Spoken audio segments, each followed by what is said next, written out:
Em algum ponto do caminho, na transformação de menina em mulher, aprendi que fêmeas realmente não tinham nada sério para ensinar ao mundo sobre o amor. A morte se tornou meu tema.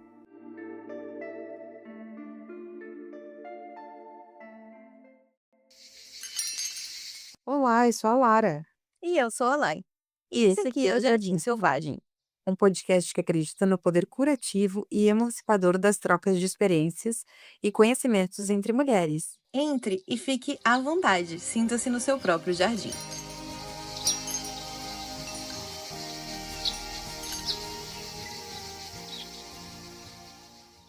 Criamos esse podcast para ficarmos mais próximas da comunidade que a gente está criando e nutrindo. Se você ainda não nos conhece, muito prazer. No Jardim Selvagem, facilitamos grupos terapêuticos, organizamos oficinas e fazemos atendimentos individuais. E temos esse podcast também, tudo voltado para mulheres. A cada episódio, uma de nós vai trazer um assunto surpresa para outra reagir. E daí, vamos partir para uma conversa totalmente espontânea sobre o assunto. Então, podemos ter episódios que dão quentinho no coração e episódios que podem dar vontade de tacar fogo em tudo. E aí, você também ficou curiosa para descobrir a vibe do episódio de hoje? Eu tô muito curiosa, porque quem escolheu o assunto de hoje foi a Lai. Então, bora, amiga? Bora! E o assunto de hoje tem tudo a ver com o nosso trabalho no momento. Então, eu vou ler para vocês um trecho do prefácio de Tudo sobre o Amor, da Bell Hooks. E vamos lá. Tá preparada? Tô mega preparada, vamos lá. É. Curiosa. Toda vez que uma mulher solteira, por volta dos 40 anos, introduz na conversa a questão do amor, vem à tona repetidamente a suposição enraizada no pensamento machista de que ela está desesperada por um homem. Ninguém pensa que ela está apenas intelectualmente interessada no assunto. Ninguém pensa que ela está rigorosamente envolvida numa empreitada filosófica na qual está se aventurando a entender o significado metafísico do amor na vida cotidiana. Não. Ela é vista apenas como alguém em busca de uma atração fatal. A decepção e uma sensação persistente de coração partido me levaram a começar a pensar mais profundamente no significado do amor em nossa cultura. Meu desejo de encontrar o amor não me fez perder meu senso de razão nem de perspectiva. Ele me incentivou a pensar mais, a falar de amor e a pesquisar o tema em textos populares e também em estudos mais sérios. Quando me debrucei sobre obras de não ficção a respeito do amor, me surpreendi ao descobrir que a grande maioria dos livros reverenciados, aqueles usados como referência, e mesmo dos livros populares de autoajuda, havia sido escrita por homens. Durante toda a minha vida, pensei no amor como um tópico que as mulheres contemplam com maior intensidade e vigor que qualquer outra pessoa no planeta. Ainda acredito nisso. Embora as elaborações visionárias das mulheres sobre o assunto ainda precisem ser levadas tão a sério quanto os pensamentos e escritos dos homens. Ainda que eles teorizem sobre o amor, são as mulheres que praticam com mais frequência. A maioria dos homens sente que recebe amor e, portanto, sabe o que é ser amado. As mulheres geralmente se sentem num estado constante de anseio, querendo amor, mas sem recebê-lo. Na cartilha A Little Book on Love, A Wise and Inspiring Guide to Discovering the Gift of Love, um pequeno livro sobre o amor, um guia sábio e inspirador para descobrir a dádiva do amor, do filósofo Jacob Needleman, praticamente todas as principais narrativas de amor comentadas foram escritas por homens. Sua lista de referências importantes não inclui livros escritos por mulheres. Das aulas que tive durante o doutorado em literatura, só consigo me lembrar de uma poeta exaltada como uma alta sacerdotisa do amor, Elizabeth Barrow Browning. Contudo, ela era considerada uma poeta menor. Apesar disso, até os estudantes menos ligados à literatura entre nós conheciam o primeiro verso de seu soneto mais famoso: How do I love thee? Let me count the ways. Como eu posso te amar? Deixe-me contar as formas. Isso foi antes do feminismo. Com o despertar do movimento feminista contemporâneo, a poeta grega Safo se tornou consagrada deusa do amor. Naquela época, em qualquer curso de escrita criativa, os poetas que se dedicavam ao amor os poetas que se dedicavam a poemas de amor eram sempre homens. De fato, o companheiro que deixei depois de muitos anos me cortejou inicialmente com um poema de amor. Ele sempre foi emocionalmente indisponível e não se interessava nem um pouco pelo amor como assunto de conversas, nem como uma prática do dia a dia, mas acreditava plenamente que tinha algo significativo a dizer a respeito do tema. Já eu, que pensava que todas as minhas tentativas adultas de escrever poemas de amor eram piegas e patéticas, as palavras me faltavam quando eu tentava escrever sobre o amor. Meus pensamentos pareciam sentimentais, tolos e superficiais. Quando escrevia poesia ainda menina, sentia a mesma confiança que na vida adulta veria apenas nos escritores homens. Quando comecei a escrever poesia, pensava que o amor era o único assunto, a paixão mais importante. Primeiro poema que publiquei, aos 12 anos, se chamava A Look at Love, um olhar sobre o amor. Em algum ponto do caminho, na transformação de menina em mulher, aprendi que fêmeas realmente não tinham nada sério para ensinar ao mundo sobre o amor. A morte se tornou meu tema. Ninguém ao meu redor, nem professores, nem estudantes, duvidava da capacidade de uma mulher de ser séria, quando se tratava de pensar e escrever sobre a morte.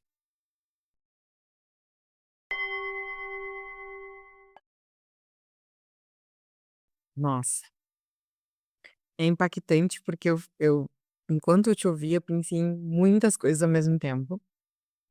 O último pensamento que me ocorreu quando tu falou sobre a questão da morte me veio a Floribela Espanca, né, porque, o trabalho dela é extremamente melancólico.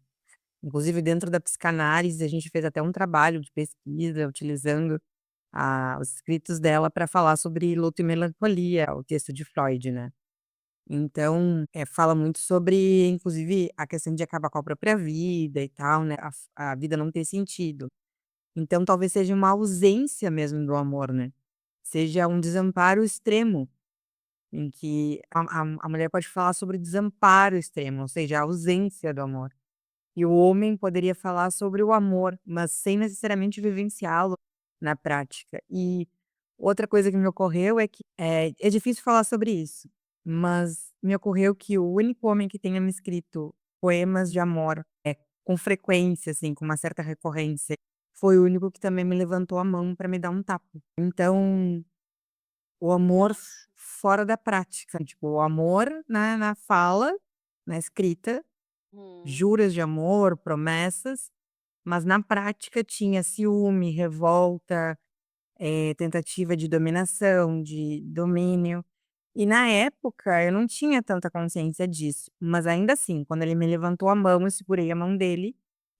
Na época a gente não falava muito disso, mas eu tinha nítida impressão de que aquilo não era eu já sabia que aquilo não era amor, né. Eu já sabia que aquilo não poderia ser uma expressão de amor e que era contraditório com o que era escrito naqueles poemas. Então foi profundo isso que tu falou. E engraçado que foi mais profundo ouvir do que ler, porque eu já li o prefácio desse livro. Então assim, eu já tinha lido essas mesmas palavras que eu ouvi tu falando, mas me atravessou de outra maneira, e eu acho que aqui fica um registro numa reflexão, logo no início do nosso episódio. As coisas que a gente tem acesso, né, os conhecimentos, as leituras, um filme, uma série, uma conversa, ou até mesmo a narrativa das nossas próprias memórias quando a gente vai pra terapia. Cada vez que a gente, tem acesso a alguma coisa, pode nos atravessar de maneira diferente. Dito isso, se você já leu, tudo sobre o Amora, fica aqui o convite de ler novamente, se você ainda não leu. Então acessar esse conhecimento pode reverberar algumas coisas aí. E é isso, nossa, eu fiquei bem impactada. Foi muito forte isso. Entre a possibilidade de escrever e falar sobre, e de fato sentir aquilo, né. Sentir e agir a partir daquilo. São coisas diferentes. Eu acho que faz muito sentido isso que você falou, né, da diferença entre ler o prefácio e ouvir esse trecho, porque no prefácio ela traz muitas outras coisas também.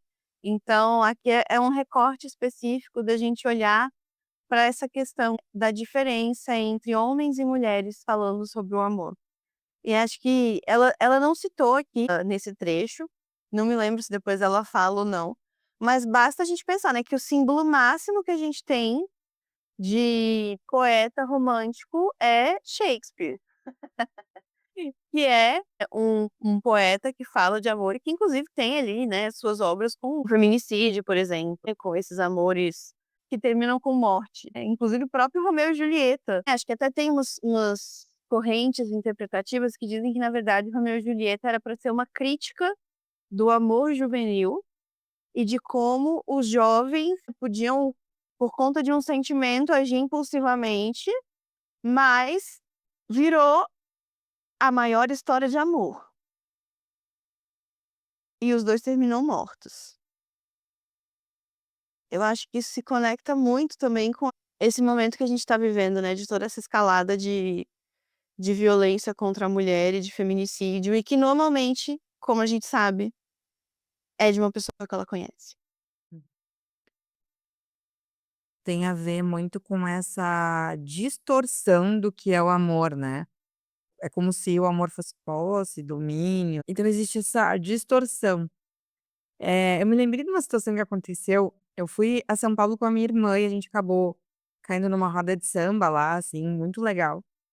E eu fiquei observando, assim, as pessoas como as pessoas estavam se comportando, né. Eu aqui como psicoterapeuta, como psicanalista, acabo, né, caindo nesse lugar, assim, quando fico um pouco entediada, nos lugares que eu frequento.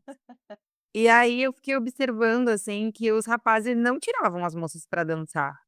Tipo assim, não chegavam, não se aproximavam pra tirar pra dançar. E aí já estava quase no final, a banda já tinha parado de tocar, estava só com música eletrônica, assim, música de tipo um DJ, mas era já com música um pouco mais baixa, já estava terminando mesmo. E umas moças, me pediram pra fazer uma foto delas, um grupo de mulheres, umas 6 mulheres.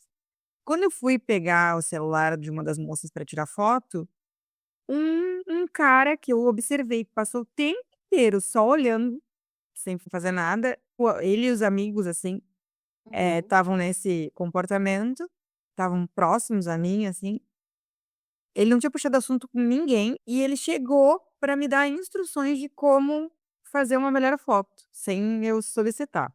Bem clássico, assim, mansplaining, né. Aham. A câmera do celular, você não deve saber como usar, deixa que eu te ajudo. E mesmo que fosse uma câmera profissional, a minha primeira formação foi em comunicação, eu fiz apenas 2 anos de fotografia na faculdade. Tá, aí como eu estava interessada no comportamento, eu me fingi de não saber, né, deixei ver o que que ia acontecer ali. Eu sei que, o papo foi indo para um lugar muito engraçado, porque ele começou a reclamar de como tá difícil chegar nas mulheres, Ah, não. né. Aí eu fiquei pensando assim: "Meu Deus, né, pra onde que vai isso aqui?". Até que chegou numa seguinte frase: "Olha, pode ver, olha aí ó, toda a mulherada saindo sozinha da festa". Aí eu perguntei curiosamente, como se eu não tivesse entendido: "Não entendi, pode me explicar o que tu quer dizer?". E ele disse: "Ah, ué, ficam se fazendo e tal, aí saem sem ninguém". Aí eu perguntei, né, pra ele: "Não passou pela tua cabeça que essas mulheres vieram, se divertiram e foram embora? Não passou pela tua cabeça que essas mulheres podem ter interesse em outras mulheres? Tipo, não passou pela tua cabeça que, né, alecrim te toca?".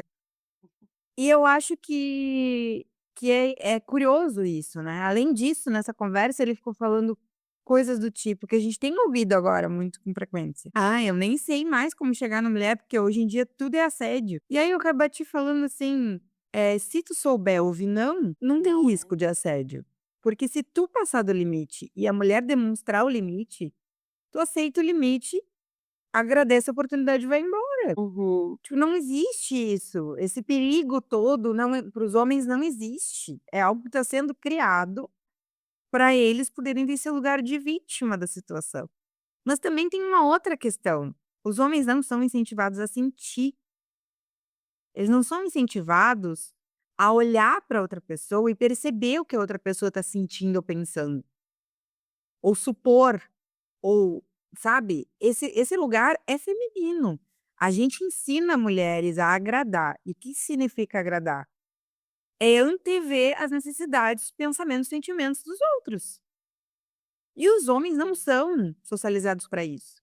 Então, o excesso na socialização feminina poderia ser jogado para a socialização masculina e já seria suficiente, talvez, para que os homens conseguissem ter um pouco mais de bom senso na hora de se relacionar, né. Então eu fico pensando muito nisso, assim.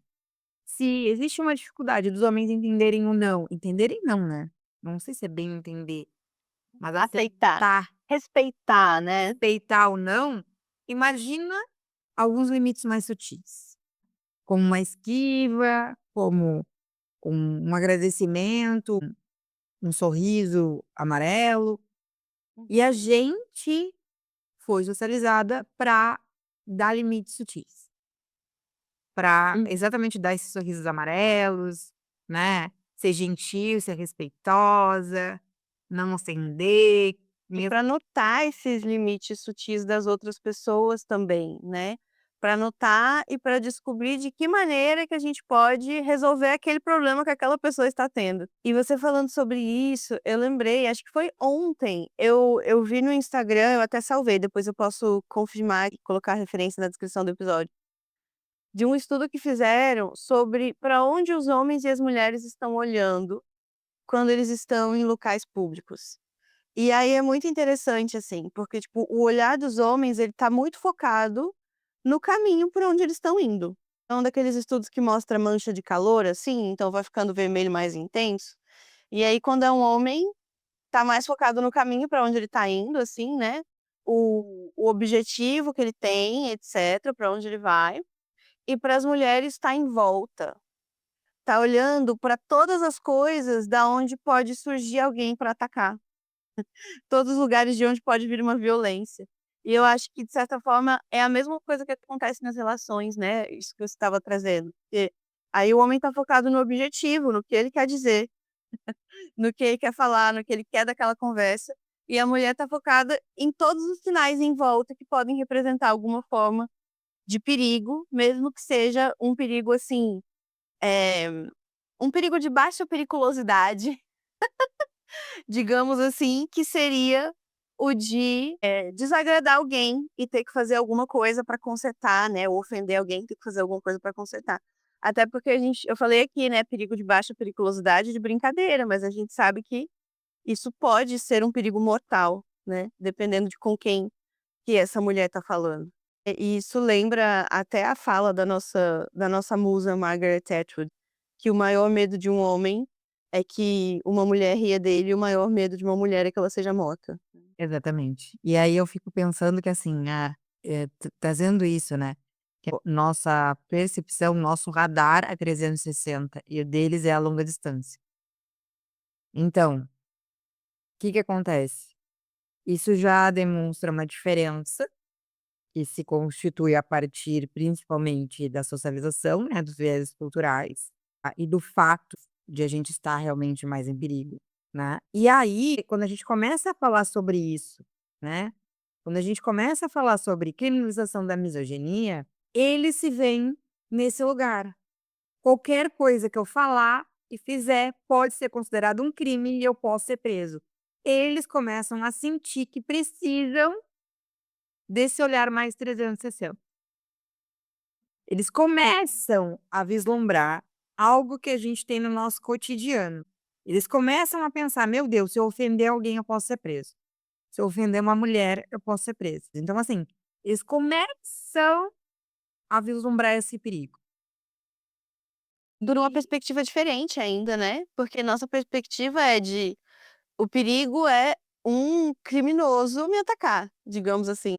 Uma pessoa infringir as leis para me atacar, esse é o nosso medo. O medo deles é: "E se eu infringir as leis? E se eu for o criminoso?".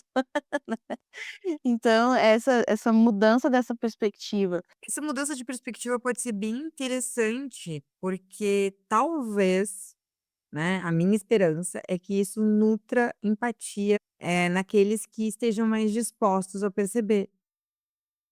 É, eu acho que existem nuances, né, existem aqueles que negam, existe aqueles que não têm condições de aceitar o que está acontecendo, né, e tal, e existe aqueles que estão: "Opa, estão falando muito disso, pode ter sentido, vou me abrir para olhar". Então para esses caras, pode ser que comece a expandir um pouco mais a consciência sobre a vivência feminina, sobre o que a gente passa simplesmente por ser mulher, né. E eu acho que é por aí a questão. E claro, isso não vai mudar de uma hora para outra. Eu não acredito que o punitivismo seja a resposta, mas me parece também que alguns tipos de leis, como por exemplo, a lei da criminalização do racismo, da misoginia, da transfobia, né, da homofobia, que entram no mesmo lugar, né, no mesmo na questões discriminatórias, elas têm um caráter não só punitivista, elas têm um caráter de levantar discussão para a gente olhar para esse lugar juntos. A gente Uhum. parar de olhar ou a longa distância ou a 360 e olhar juntos para o mesmo lugar das 2 formas. O que vai ser do futuro se a gente continuar nessa, e o que que a gente pode fazer agora, olhando 360, né. Então eu acho que é um convite, me parece que esse tipo de lei é um convite, didático para a gente se unir e enxergar as possibilidades. E aí, eu vejo como extremamente revolucionário a gente falar sobre o amor e sobre o que isso significa, tanto no sentido conceitual e no sentido emocional, de sentimento, né, individualmente, no sentido subjetivo, quanto de uma forma bem prática e objetiva no cotidiano. De que forma eu manifesto o amor e de que forma me sinto amada. A gente refletir sobre isso, falar sobre isso, pode ser sim revolucionário. Com certeza.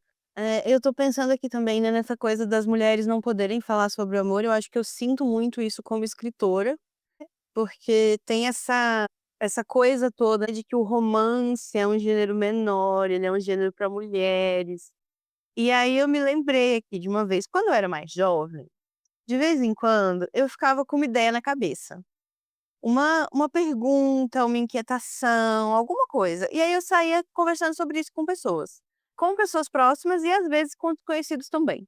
Então, sei lá, teve uma época que eu fiquei assim na cabeça com a imagem muito grande de uma porta entreaberta.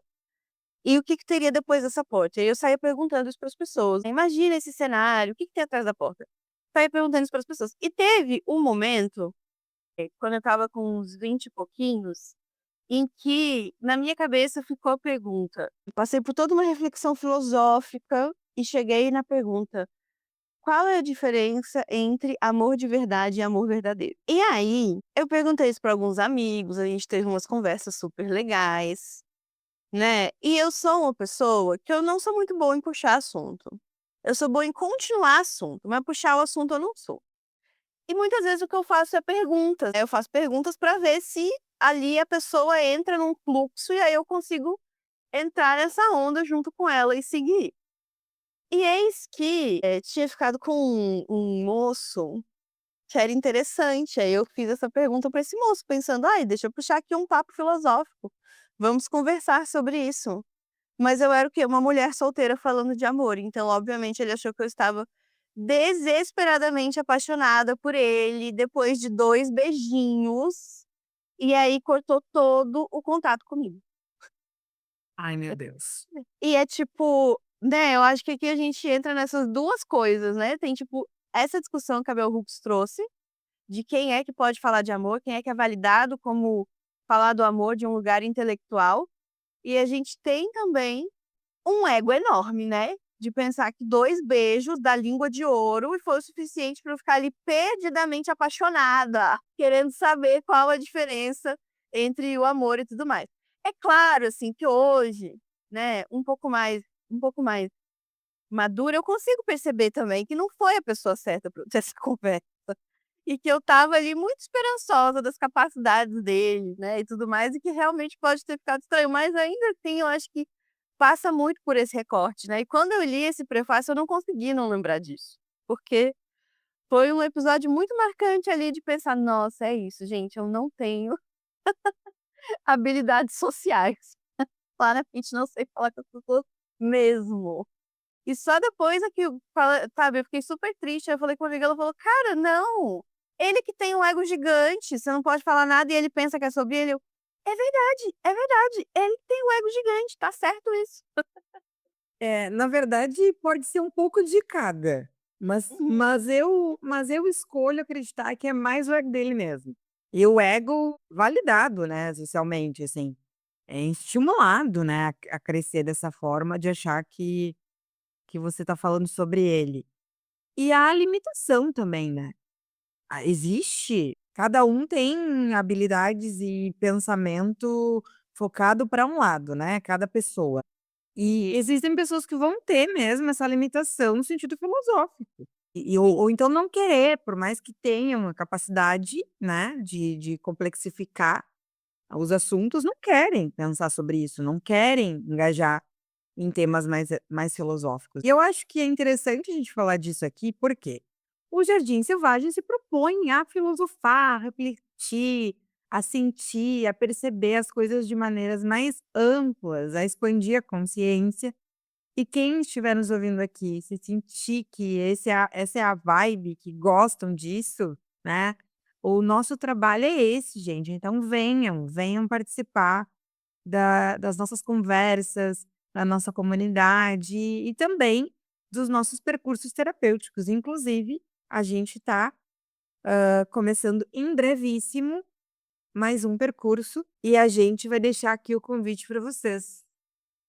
Isso. E aí, o percurso terapêutico, né, se você não sabe, é o nome que a gente deu para a metodologia que a gente criou de fazer grupos terapêuticos temáticos. Então, nesses grupos a gente faz uma verdadeira travessia em conjunto, então a gente vai passar ali, algumas semanas elaborando e vivenciando sobre os temas. Então a gente vai fazer também a discussão filosófica, mas a gente não vai ficar só no campo intelectual, a gente vai buscar maneiras de trazer isso para nossa vida prática e também para o nosso sentir, para a concretude aqui dos nossos sentimentos, das nossas sensações, do nosso corpo, né, porque isso é revolucionário, né, nós fomos apartadas de tudo isso, existe toda essa concepção de que só o racional, que é conectado ao masculino, é válido, então nada mais revolucionário do que a gente lembrar que nós somos um todo e não apenas uma parte. Então deixamos aqui esse convite para vocês. Esse é um convite para uma transformação profunda com apoio, suporte e muito acolhimento, né. A gente está se inspirando no livro Tudo sobre o Amor, que é o livro que a Lai trouxe um trechinho para a gente conversar hoje. Tem tudo para ser lindo de viver esse percurso. E esse livro mostra que o amor vai além do romance e do cuidado. A gente já conversou um pouco sobre isso. Ele também denuncia os abusos disfarçados de amor e nos convida a curar as nossas feridas e, através disso, curar as feridas de toda a sociedade. A gente vai ficar muito feliz de você participar com a gente, tanto desse percurso, quanto de outras missões revolucionárias que possam estar acontecendo no Jardim Selvagem. Para você participar e ficar por dentro de tudo, é só entrar na nossa comunidade do WhatsApp, o link vai estar na descrição desse episódio, e também ficar juntinho com a gente no Instagram e em outras redes sociais que venham a surgir ao longo do tempo e que a gente vai ir divulgando para vocês. O mais importante é que a gente siga juntas, fazendo revolução e mudando o mundo A partir de nós mesmos. a partir de nós mesmas. Com certeza, para melhor. Sigamos juntas então. Vamos juntas.